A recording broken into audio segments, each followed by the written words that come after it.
I'm Adam from Beyond Medicine. Today I'd like to talk about a system of medicine, the Golden Box, that I've created over the past 5 years, and I'd like to go into some of the detailing around the creation of the medicines and why I came to create them in the first place, and what they're used to treat and how we can use them to improve our lives and deal with various ailments we find ourselves in, from mental, emotional, karmic issues. All of these things are covered pretty much by the Golden Box, which has become a sequence of medicines which has grown out of the previous one that I created. So it's all, the one has led to another as I've seen gaps in the healing field where a space is needed to treat a certain set of ailments. I was a homeopathic doctor for 20 years, and I came to a state where I was treating people and it just seemed like an endless sea of people that I had to treat, and I would get some improvement, but after a while it felt like I was just throwing rocks in the sea. So I decided to change tack and create a system of medicine which was usable for everyone, so that people could actually apply it themselves in order to deal with a lot of the problems that they find themselves assaulted by on a day-to-day level. So this was really the driving force behind creating this, was to creating a sense or a set of medicines where people are able to take the healing process into their own hands. So to move it out of the professional physician field into a more personal, interactive, playful environment, so that people are actually able to do it themselves. So the distinction between an alchemist, a homeopath, and a chemist is quite large. I mean, a chemist would deal with the physical chemicals and maneuvering those around and mixing, combining those. A homeopath deals with the frequencies of the substances. So in homeopathy we have remedies made from snakes and plants and poisons and metals. An alchemist is kind of combining these two. It's distilling the essence of the substance while still working with some of the chemical formats. So often there's processes of burning of metals or distilling of essences. So the gems, for example, that we use might be burnt. They might be burnt a number of times in order to bring out a deeper level of potency of these substances. And only after having done that are we actually able to come to something new, a different facet of that substance that wasn't previously known about. So it kind of bridges the world of the energetic and the physical, is where alchemy comes in, and it's all about transformation and rarefying things. So if you look at like the Japanese, when they make a sword, they fold metal, they fold it in upon themselves. This is really what a lot of the work I do is. It's like folding the memory of water on top of itself to create super molecules, super dense molecules which carry more information, are able to work very deeply on the body of the person. How does an individual interact with a greater society, and what does a healthy society look like? Now obviously a healthy society looks like healthy individuals interacting in healthy ways with each other, but we can't just set in place strategies which address the macro, the broad group. We have to focus on the individuals, and that's why I brought this very much back to the individual and tried to provide them with a set of tools whereby they can clear themselves from their personal history, learn to deal with their emotions and their mind, and just offload some of the weight of the past so that they're more present and more able to deal with people in the present and be more conscious of what they're doing in that moment without carrying family history, race, religion, all the weight of all of that. Often people bring a lot of that into every interaction, but what if we were to arrive clean to every interaction without all of that? We could just be, in a way, like children who are very fresh and they get totally engaged. We see this when children learn languages. They learn them very fast because they're not carrying this weight of the past to every interaction. They're not thinking about, I've got to go to my mother's braai in 2 hours, and the kid is just totally absorbed in that moment. So this is really about clearing a lot of the dead weight from the cells, from the tissues where it's stored, to return us to a state where we're very much more present and focused, and we're enjoying ourselves more. So that's been the focus of this whole range of medicines. I've worked on different aspects. Some of them work on the karmic aspects, like what we're carrying from memory that's stuck in the cells. Some of them work on helping us to deal with the emotions and how they arise in us and how then to deal with them. And some of them deal with a lot of dream resolution, like having dreams about certain things whereby we put things to rest and we were able to move forward in the world, which obviously is huge, because Carl Jung said whether we resolve something in a dream or in reality, it's ultimately the same.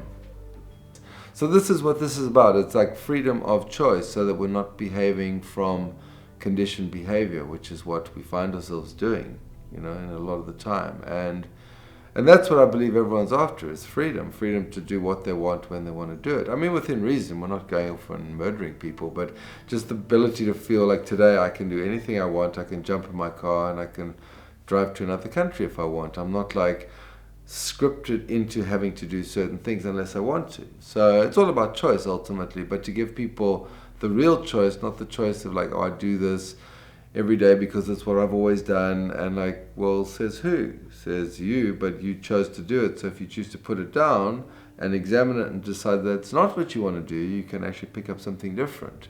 And that's really where this box comes in, and the concept of beyond medicine, to get us to a point where we're beyond the need for medicine, where we're actually taking a lot of the control for ourselves. And this image I had of it was, when I was doing it with myself, was of a boat. And in the beginning, when I started with my first product, Liberation, the image I had of, I was on the boat and the water was coming over the sides, and I was like, too much childcare, too many patients, too much work, not enough money. And as I started taking this remedy, I started getting rid of all the junk from the past, which consisted of old girlfriends, broken friendships, angers with families, acquaintances, with interactions that were unfinished. It was like I was throwing concrete over the side, and the boat got lighter and lighter, and then I could actually see where I was going.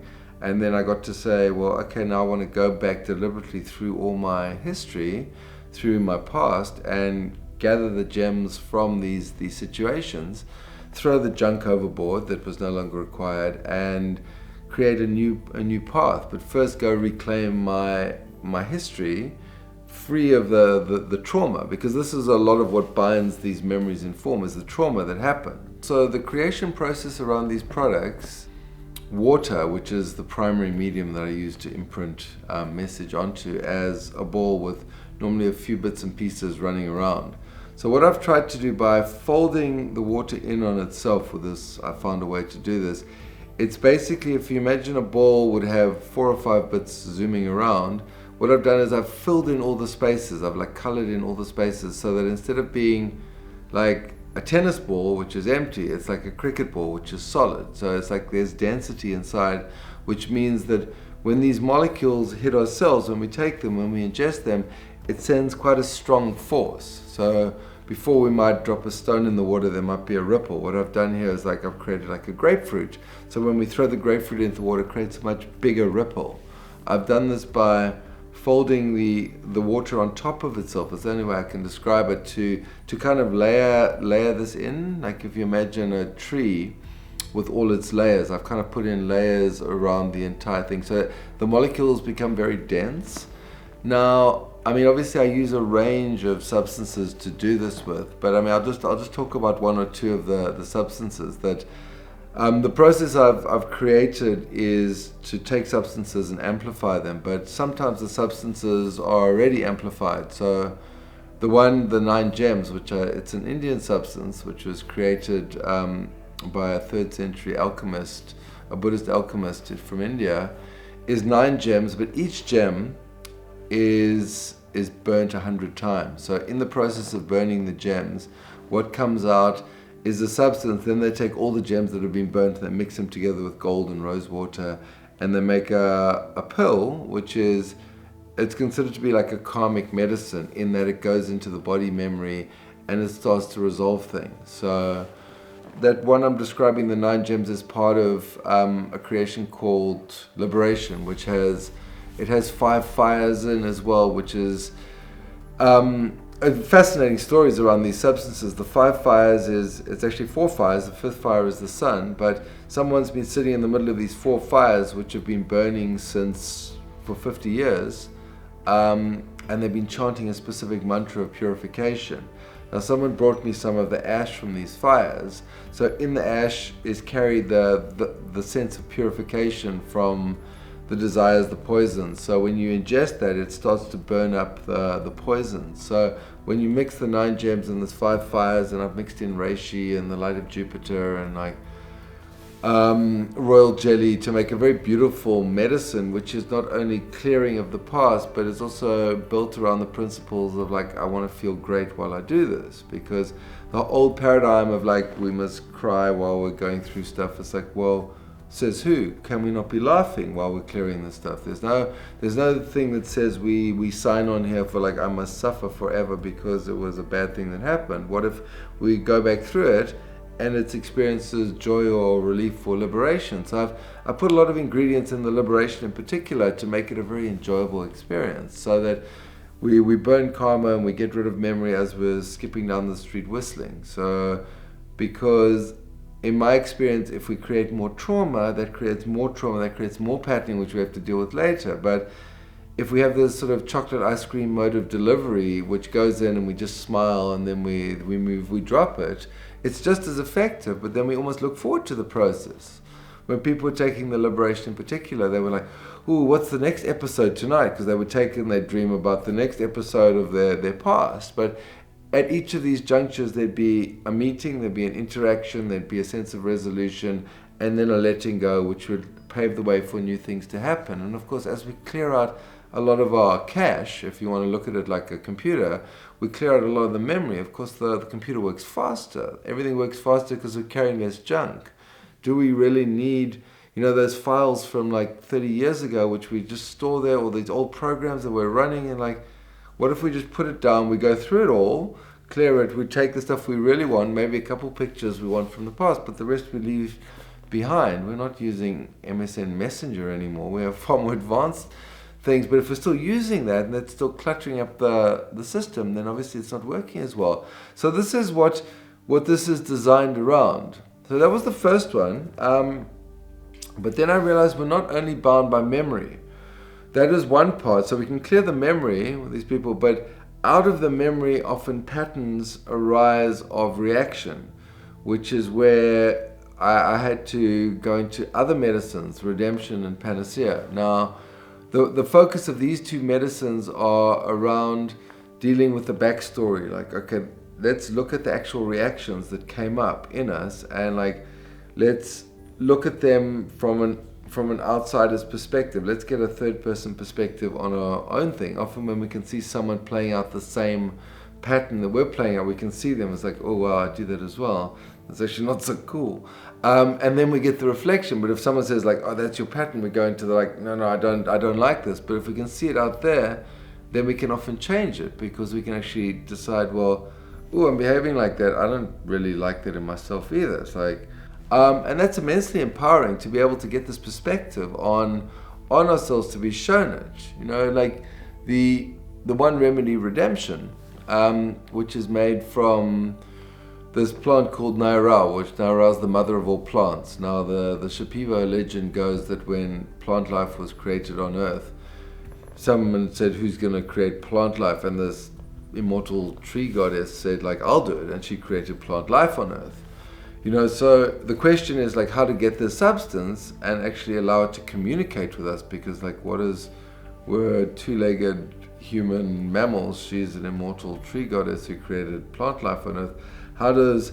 What's the, in computer speak they talk about the codec, something that allows two things to speak with each other. Like, so I've gone to great lengths to get a song which is like a codec or an umbilical cord between the two, so that she can speak to us. Now, well, what I saw from this was, I was trying to figure out, how is this working? What is this doing? And after about a month of taking this redemption, what I saw was, I normally have dreams of houses. So throughout my life, I've had the dream of the same house, and sometimes I'm redecorating, and sometimes it's scary parts, and sometimes exploring new bits. Sometimes there's an underground part. But this time I destroyed the house, or she had destroyed the house for me.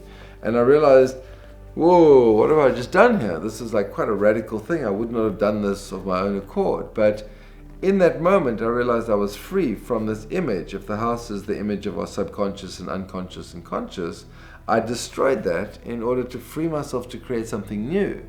And in that moment I realized, well, now I'm not bound by my habitual view of myself. I'm now free. And this is what a lot of these medicines do. They help us get perspective on ourselves by getting a different perspective on ourselves to step out of the whole picture. So I'd like to talk about the immortality range now, because this came out of the other three, the liberation, the redemption, and the blue lotus. But what I came to realize with curing disease was that one of the main causes of disease is aging, and obviously, well, then moving on to death. But so unless I could turn back the clock with that, people would still get sick and die. Now everyone says everyone gets sick and dies, but I mean, this is once again just another belief structure which we're conditioned to have, and that's why I brought in the immortal jellyfish, which is an amazing creature, which is tiny. It's about that big. It's the size of your fingernail, but it has the ability to completely regenerate itself if it gets old or if it gets injured. So the mechanism that the jellyfish uses is it sends a message, not unlike a hormone, to its cells to return to an earlier version of itself. And this obviously means, massive spurts of stem cells, growth hormone, telomeres lengthening. It basically reverts to a childlike space. So I found a way from the immortal jellyfish to extract this essence from it, and amplify it to the point where it's usable for humans, for animals, even plants. I've given it to plants and it regenerates plants as well. So it's clearly a physical thing which is doing something. But what happens with this immortal jellyfish is that it begins the process of regeneration. Now, the jellyfish is able to send this message to our cells, which says reverse the aging process. Now, obviously, we have much more physical architecture than the jellyfish. So the jellyfish does this process in about 4 days. It goes back to youth, and then it takes like a month to get to full adult maturity. But obviously, we have bones and muscles and cars and mortgages and girlfriends, and we have a lot of structure. Not to say that the jellyfish don't have girlfriends, but they have very different structures.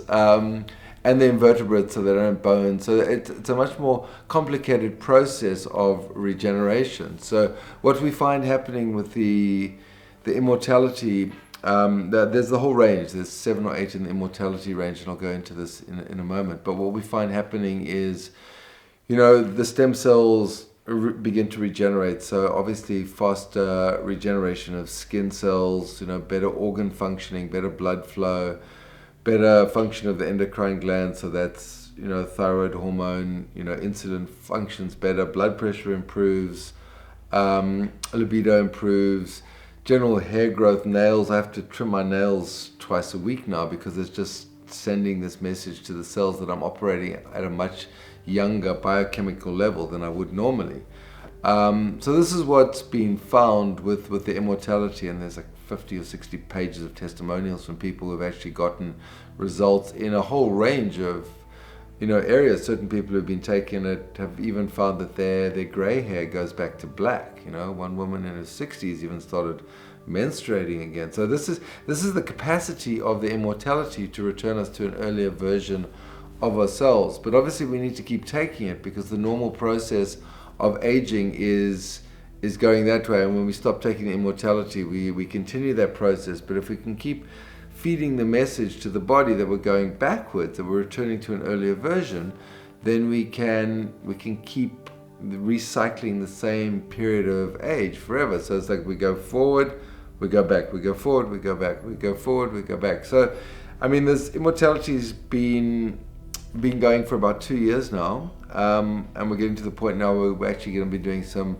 lab tests on skin cells, where we're going to trial it, test it against, inoculate the petri dish with the skin cells in with the immortality, and show how it actually resists the effect of aging and actually regenerates the effects of aging, and actually lengthens the telomeres and kicks in the growth hormone.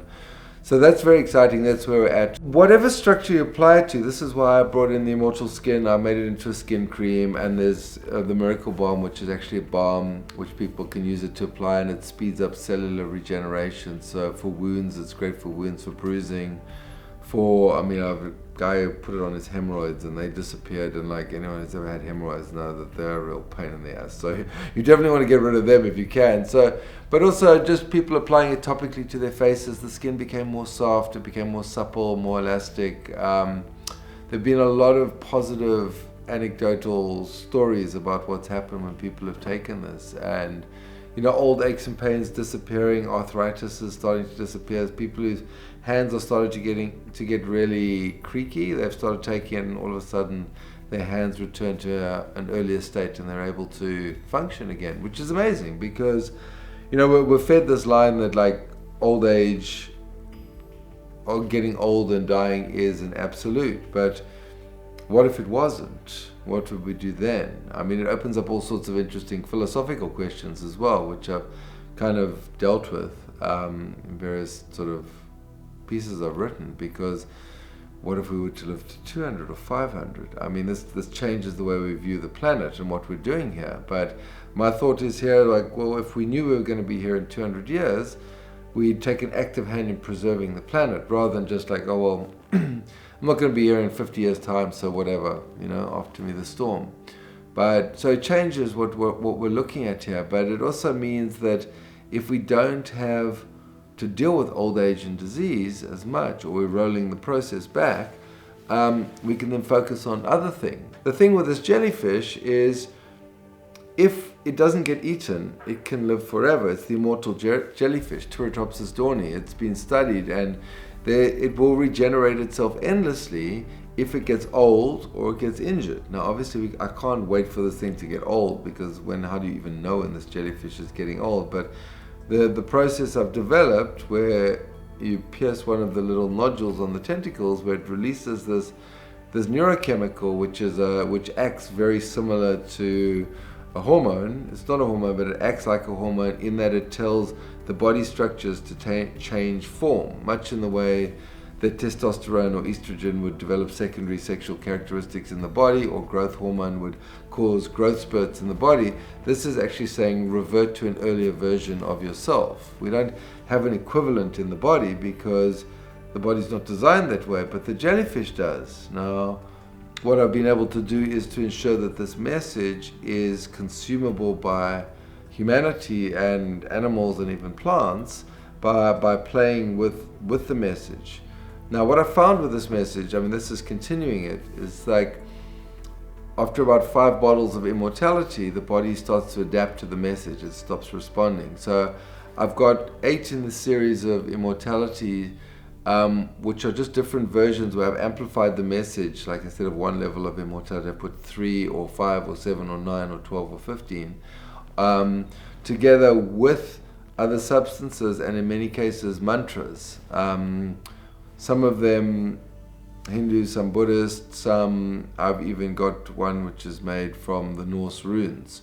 So it's like what I'm doing there is like I'm adding bits of archetypal form. A mantra is just a song of devotional worship that's been chanted millions of times by millions of people. So it's a frequency of creation, destruction, remover of obstacles, rising above the situation. These are different, I've used the Shiva, the Lakshmi, the Vishnu, the Kali, and the Garuda and the Ganesh. I've used these different mantras and I mix them in so that the body doesn't get acclimatized to these specific frequencies, so that it's taking a different version of the immortality, which is then coupled with one of these mantras, so that it's like it receives a different message. So imagine we walk into a room and we always smell sandalwood incense. Now, if on the next day I'm mixing sandalwood with orange incense, the body after a while starts to smell something different. And then I'm mixing in some rose incense, or I'm taking something where I'm adding some rose incense. The body never gets acclimatized to that smell, so it keeps reacting as if it's a new thing. So this is what the immortality range is about. It allows us to travel up and down this scale. If you imagine like musical notes, it allows us to play higher or lower notes. Some of them might be deeper and louder, or they might resonate more, but it's still just a different sound, so that we don't hear middle C all the time. So we're not like ding, ding, ding, ding, ding. The body after a while just phases it out. But if we hear different songs or different sounds, we keep having a unique reaction to that. And this scale is designed for us to go up and down while exploring archetypes of creation, destruction, preservation, removal of obstacles, and then Asgard, which is about the root language of all forms, the shapes that make up everything, which actually starts to give us this perspective on everything, including ourselves, which allows us to evolve. The Shiva is quite interesting. There's 5 Shiva mantras mixed with 12 levels of immortality, and what that does is it allows us to see the emotion and the thought separate from each other. So normally we have the thought and the emotion, and they co-arise. So like Johnny, I don't like Johnny, and anger, and like then we see Johnny, and then these two pair together. I don't like Johnny, I'm angry with Johnny, I'm gonna have a big fight with Johnny. But this time it's like, okay, there's Johnny, I don't like him, but there's no emotion around that. And here's the emotion of anger, which is like burning, but there's nothing to hook onto. So I'm able to see Johnny, it's like, okay, I'm not responding to Johnny. There's anger, but it's not attached to anything. So then it just burns off as a sensation in the body, anger, and then it goes nowhere because it's not hooked on. So we uncouple the thought and the emotion with the Shiva, and then we're able to see these things and take control of them.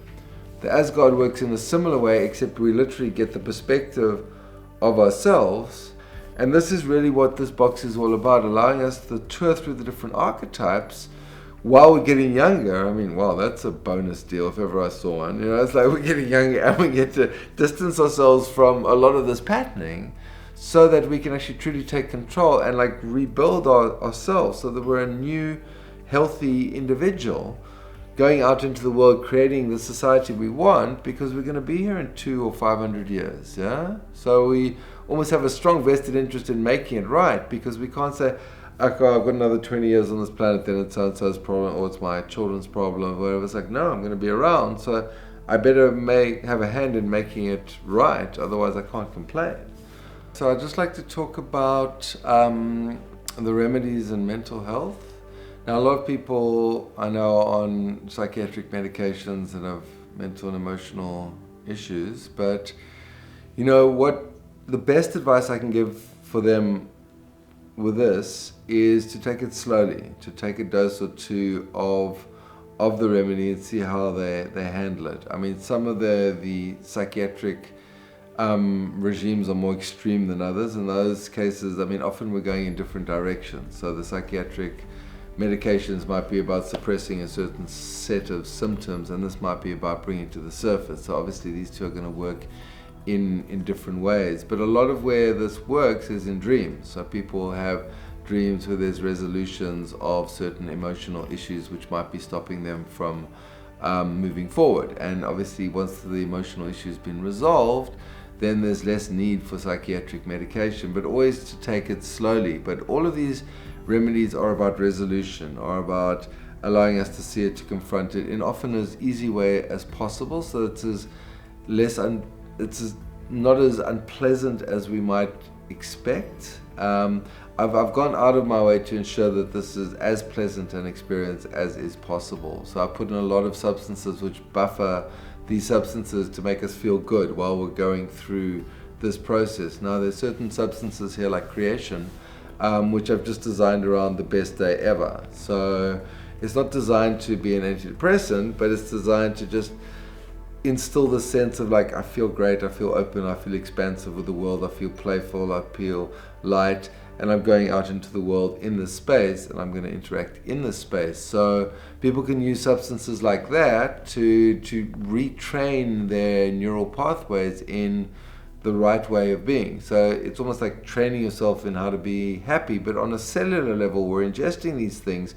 So we're like simulating the feeling of, I mean, it's got stuff like royal jelly, pine pollen, the light of Jupiter, Dyser orchid, protea nectar, all the most beautiful things I could find. I put it all together in one bottle and called the creation, in order to give us this feeling of like, I feel great, I feel open, I feel playful, I'm having a great day, I'm engaged, I'm just, everything's going my way, so that in that they can repattern a lot of their responses, because we all know that if we wake up in a bad mood, we've got to really do something to get ourselves out of that bad mood, otherwise the day is going to go south quite quickly. But if we were to have something we could take, not an antidepressant, but something like creation, for example, whereby we could shift it into a slightly higher gear, better mood, then that obviously builds on itself when we go to the next event where we have a better mood and we have a good interaction with someone, and we meet a friend over coffee, and that's a good interaction. The chances are that the next interaction after that we have during the day is going to be good.